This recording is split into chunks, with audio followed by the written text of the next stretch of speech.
Hey, how you doing, vinyl community? It's glowing 00 Cabbage, back for another video. We had some Charlie Shark just now. I'm having a little bit of wine. I know it's not in a wine glass. I guess I'm not very cultured, but anyways, it's in my Scotch glass. Excuse me. So it's Friday night, middle of a pandemic. Thought it would be nice to make a video and say hello to everybody and show some records. Kind of got bit by the video making bug again, which is great. I'm having fun, and it's really nice to reconnect. And I want to thank everybody for all of the comments and stuff from the first video that I made. I guess it was a couple days ago now, and yeah, it was really great to reconnect with some people and see some new people, and it's fantastic. It's fantastic. It's still a very vibrant community, and I'm very happy to be a part of it. In the background, we're listening to some music. I didn't want to get any copyright strikes, so I just put on some music that I made with my friend Alex called Different Look. It's a track called Call Me Back, and we just play around with loops and well, I play guitar as well in this tune, and Alex plays trumpet and piano, and it's kind of like a psychedelic merge of jazz, looping, and just avant-garde ideas and stuff. And I've had it posted for a while. If you want to watch it, it's down probably 4 videos in my channel called Call Me Back. All right, so enough self-promotion. On with the records, which is what you guys are here to see, right? Yeah, so we lost a lot of musicians to COVID-19, and we just lost some that just passed away. And one of the ones that I miss the most is McCoy Tyner. This is a great album. The real McCoy, or was it McCoy? Oh man, I might be confused. Anyways, this is some serious hard bop. Really fantastic. I don't have many Blue Note records. I only have like a handful, maybe 5 or 6. Only one original. All the others are reissues. This is a reissue. But just look at the lineup: McCoy Tyner, Joe Henderson, Ron Carter, and Elvin Jones. I mean, you cannot go wrong. There's a surprise at every turn on this album. I absolutely love this album, seriously. Like, I've listened to this at top volume earlier tonight. Actually, all of these records I listened to today. So I learned my lesson from my last video, because it had been a while since I listened to some of the records that I showed. But anyways, McCoy Tyner on Blue Note. Probably 1980s. It's a DMM, so direct metal mastered. Probably the 80s was when this was released. Just trying to see here quickly. I know one of the other ones that I have that looks very similar to this in style and stuff is from the 1987 or 86. So anyway, if you don't know if you really like jazz, listen to this album and then make your decision, because it's a stunner. It's a stunner of an album. The real McCoy on Blue Note. All right, the next album I'm going to show is a complete departure from that. It's a local band called Little You, Little Me, and I know all the guys in this band. They're all super cool. They're all amazing musicians. It's sort of like if you take a Super Chunk and you just like make them a little harder. That's kind of what they sound like. This is just released last year. It's called Hard to Say Not Knowing. It's on Monopolized Records. It's really great. It's really great. It, like I said, indie sort of / Super Chunk, early Dinosaur Jr. kind of stuff. It's really great music, and I love it. And this is the they gave I think there's 6 or 7 different postcards you can get with the album, and this is the one, or just like info sheet, I guess you would call. The drummer is a photographer, and he took most of these, well, took all of these photographs, and there's the details and stuff. So, Little You, Little Me, something. I mean, really to check out. Check out their Bandcamp. They're on Bandcamp. Little You, Little Me, from St. John, New Brunswick. Great stuff. All right. Next is another Blue Note. I was telling Fred that I don't have many Blue Notes, but I've been listening to Blue Notes, my Blue Note records, as well as he has just recently. So anyways, I thought I'd show a few of them anyways. This is Don Cherry's First Communion. This is the last record I listened to before making this video. And I'm talking, like, this is Don Cherry as a composer. He also plays on it as well, but look at the Leandro Gatto Barbieri, Henry Grimes, who I've heard is, I don't know if it's a rumor or not, but I heard through the grapevine that he may have passed away today, but I hope not. I mean, geez. And Edward Blackwell. I mean, come on. This is so good. It's like one side is a tune, the other side is another tune. Complete Communion is side 1, side 2 is Elephantasy. And listen, this is next level musicianship, next level creativity, next level lyricism, next level, like, it goes out, but it doesn't go too far out, you know, like, it doesn't go nuts. It just keeps you enwrapped in the lyric aspects of the jazz. And I just wanted to read something from the back of the liner notes just quickly so you can kind of get an idea of what Don Cherry was thinking about when he made this album. So Complete Communion, which is the first tune, so he writes, "This is the way in presentation and performance for each sound to have a completeness in emotion and color to connect the overall oneness, which makes up our complete communion." So there's just so much musician-based communication that just goes to the next level on this album. I'm serious. Like, it blew my mind. Like, it had been a while since I listened to this, like, before tonight, and it was like, man. And then Elephantasy, I don't even know if I'm saying that right, but anyway, whatever. A fantasy dealing with direct emotion, loosely controlled, leaving each listener the freedom to bring his imagination into play. And that's exactly what happens on that tune. It seems like there's just so much clear and just next level communication between musicians. It's just uncanny how great this album is, and I just can't recommend it enough. And this is a 1987 reissue on Blue Note as well. But man, come on, so good, so good. Ah, man, I think I'll just take a little drink of my wine and take a breather after that one. Okay, another one I listened to tonight, who I absolutely love. And what I love about the vibraphone is that it has a tendency to really ring out long while the rest of the musicians are playing.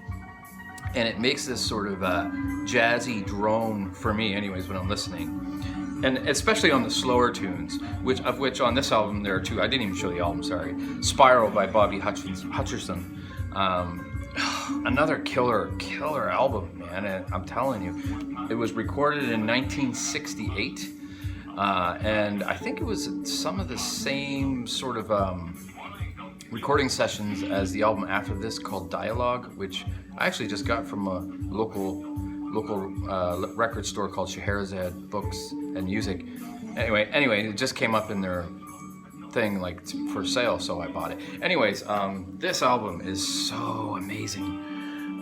Sam Rivers, Harold Land, Freddie Hubbard, Andrew Hill on this is I'm telling you, like, I don't know, you know how when you're listening to music you can kind of zone out and you hear the whole thing as a whole, but you can really focus on one particular instrument. If you do that with Andrew Hill on this album, he is so inventive and so much ingenuity with his piano playing. It's unbelievable. Anyway, this album, man, oh my god. Listen to me. But it's really good. This is I know for a fact that this is a 1987 reissue on Blue Note, but Bobby Hutcherson cannot go wrong. Yeah. All right, and something completely different here, away from the jazz spectrum, and maybe come a surprise for, I don't know, maybe it's not a surprise, but I bought this primarily for my wife, because she loves one of the tunes on this album. And when she really likes music, then I jump on it, because it takes her a lot to like music. She likes Simon and Garfunkel, she likes Janis Joplin, and she likes, well, these guys. She loves Vampire Weekend, and this is Contra. And honestly, this is a fantastic album. And these guys are a pretty good band. Like I know they've been, you know, it's been said that they stole a lot of ideas from Paul Simon, and it sounds a lot like Graceland-ish kind of Paul Simon. And it does, there's no question it does. It has that sort of African influence that he brought back for Graceland. Well, they adopted it as well. But they do their own thing, and I really enjoy this album a lot. My wife really loves the tune Horchata. It's the very first tune. But yeah, these guys are great. And I enjoy this album a lot earlier, listening to it with my wife, Amy. By the way, people were asking about Huxley. He's 7 years old now, 7. I still remember doing a video. I'm just gonna get another song on the old iPad for the background, but I still remember doing a VC video of Huxley when he was first born, and doing a video to announce that Amy was pregnant. I did a video on, so that's how long I've been here in the VC. It's hilarious. Oh, I don't know what this is. I hit something by accident. Oh, you know what? We don't need any music. It's all right. It's okay. Technology. God, nice to see you, VC. All right, so Vampire Weekend, like a perfect segue from Vampire Weekend into Miles Davis. This is I don't usually get things like records or music on, well, I do, I get music, but I don't get the new releases, like of Record Store Day releases usually on Record Store Day. But this past Record Store Day, this was there after all of the hoopla. Everybody was gone home and stuff, and I went to the record store the next day, and this hadn't sold, so I was like, I gotta pick this up. And it's fantastic. It's really, really great. It's recorded during the same sessions of In a Silent Way. So if you have the CD, complete works or like complete recordings of In a Silent Way, this is on it. But they just released it on vinyl, and the tune "The Ghetto Walk" it's so good. It's a whole side long. It's 26 minutes and 47 seconds. This was a transitional time for Miles Davis. I do believe that two of the who was it that left? It was Herbie Hancock and Chick Corea, I think, maybe. I can't remember. They had left the group, and he was moving more into electric, which is what In a Silent Way, I think, was one of his first forays into electric instruments in his jazz compositions. Anyway, this is a great, great album. Don't miss it. If you haven't heard it on vinyl, definitely just check it out somehow. From the complete In a Silent Way sessions. It's really, really great, great music. I don't know much what else to say about it, to be honest, but it's incredible. There's Columbia. It's on Columbia. Yeah. So that, and I was listening to this earlier tonight too, and man, what I love about this album, I'll show it to you first, is Kono no number 1. Kono no number 1, Congo Tronics. What I love about this group and the idea behind this album is it has the DIY punk ethic. They made everything themselves. They used old, here's the group here, I'll show you this. They use these old, like, speakers and stuff, and hooked up like car batteries with magnets in order to get,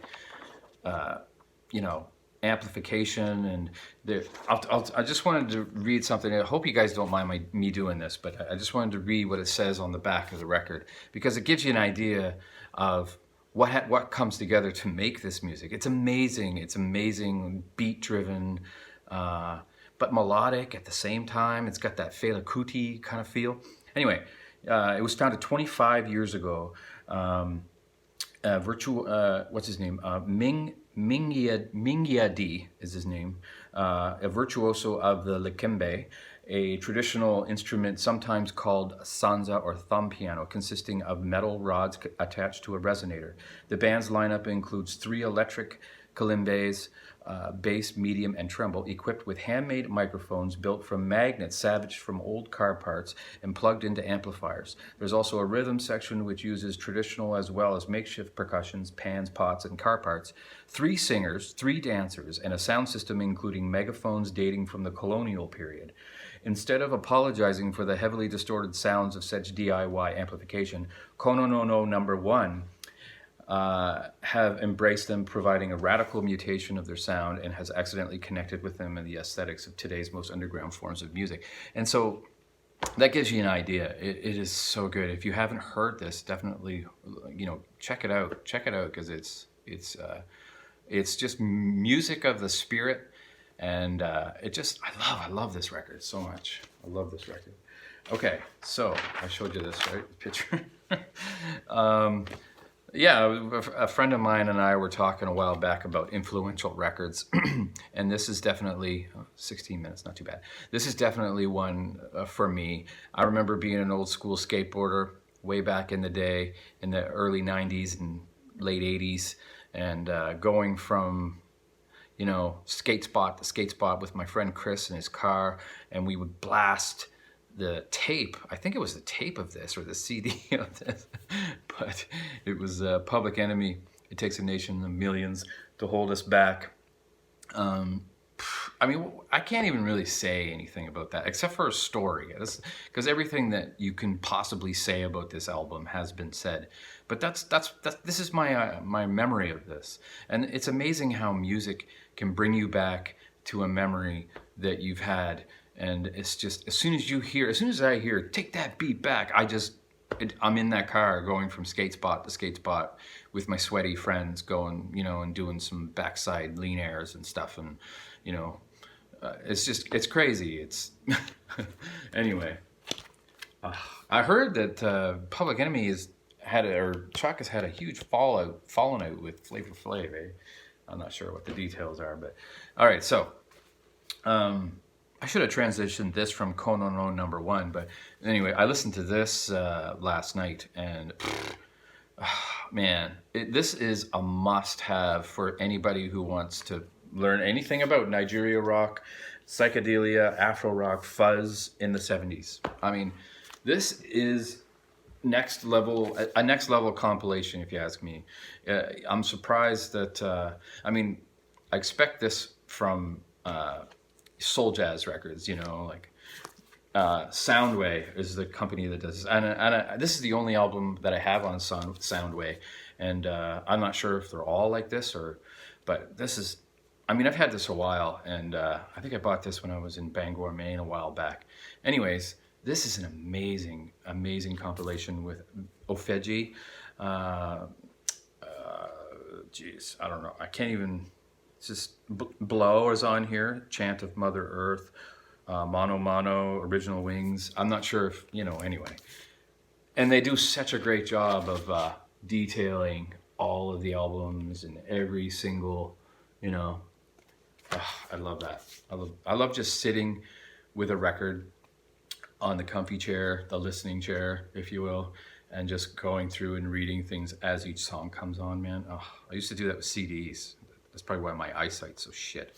Anyways, so that album is fantastic. And then, I don't know, I don't want to talk too much either about, it's been talked about so much, is this COVID-19 thing going around, but my wife and I, every once in a while, you just gotta let loose and dance in the house, and we did that earlier to this tune, or to this album, LCD Sound System, Sound of Silver. Is that right? Or no? Is this Sound of Silver? No, this isn't Sound of Silver. Is it? No. Shit. Anyway, we did, and I love Sound of Silver, but this is I think it's just self-titled then, eh? It's just a self-titled, yeah, DFA. But Daft Punk is playing at my house, and I mean, we just, you know, you just let loose with the LCD sound system. Really great sort of music, honestly, that wears its influences on its sleeve. Like some tunes sound just like The Fall. Some tunes sound just like, you know, whatever, you know, kind of disco, whatever you want to say. But what an amazing group, though. And yeah, there you are. Anyways, that's all I got for you, VC. Thanks so much for watching, and you know, I'll tune in for the, you know, I'll make another video soon, hopefully. I'm enjoying making them. I get some time in the evening, so take care of everyone. Take care of those you love. Bye-bye.